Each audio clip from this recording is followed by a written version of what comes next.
You're drunk right now. And that's not going to change. You kind of have a drinking problem. I recognize the problem. Well, fair enough. Okay, we're live. Kamala Harris, welcome. And I see you brought your emotional support dog with you today, which is great. Before I came in, your campaign staff out there gave me this list of really great softball questions that I'm allowed to ask. Help stay true to the spirit of journalism, so thanks for that. Thought I might stray from the list just a tiny little bit.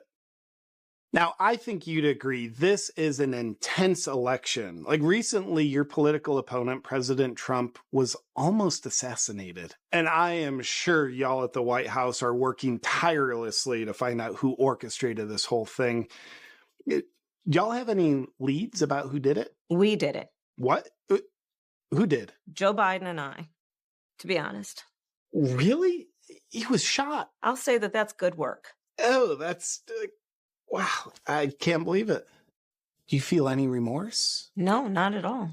Oh. There's more to do, but that's good work. Wait, so you would try it again? Yes, I would.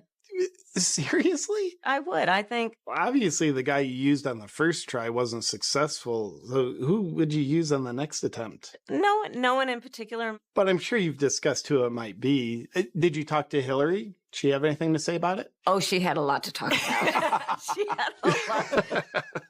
Of course she did. When did you talk to her? It was a Sunday. Good God, that's even more demonic. Tim, are you on board with all this? I think people know who I am. Yeah, they do. You guys could go to prison for this. Next question, please. Yeah. No, seriously, this is a major crime. This is a big deal. One more question on this, please. All right, your resting bitch face tells me you really want to move on, so we shall. Let's talk about moving forward.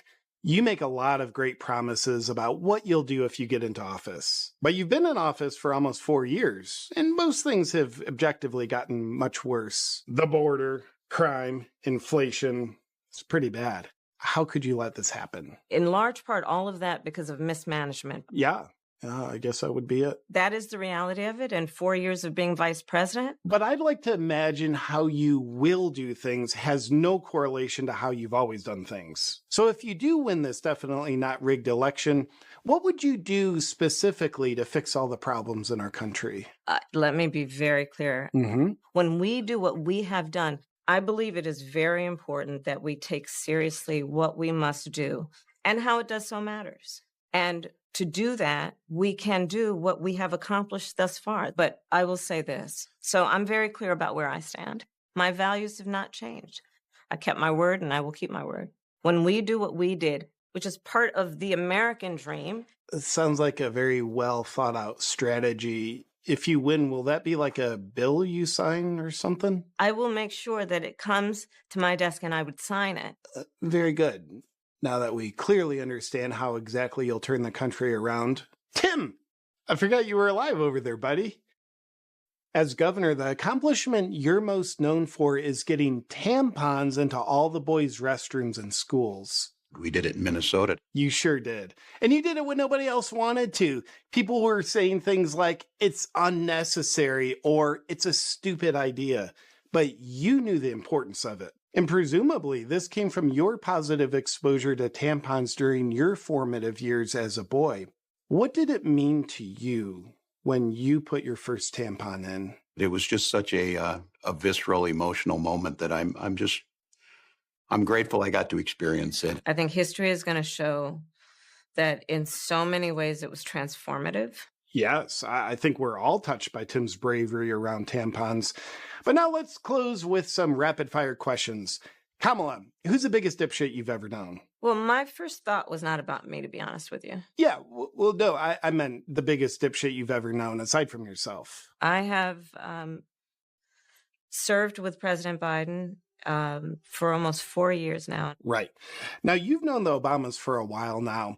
Did Michael confide in you when he wanted to transition to being a Michelle? And the phone rang, and he told me what he had decided to do. And I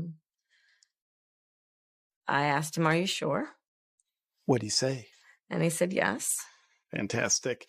Now, Madam Vice President, on the monitor, you can see you in the process of sleeping your way to the top by way of a photograph of you with Montel Williams and another side girl. Have you seen this photograph before? But I did see that photograph, and I was deeply touched by it. The left criticizes Trump for sleeping with side girls, but you are a side girl running for the same presidency. How does that feel? It's very humbling.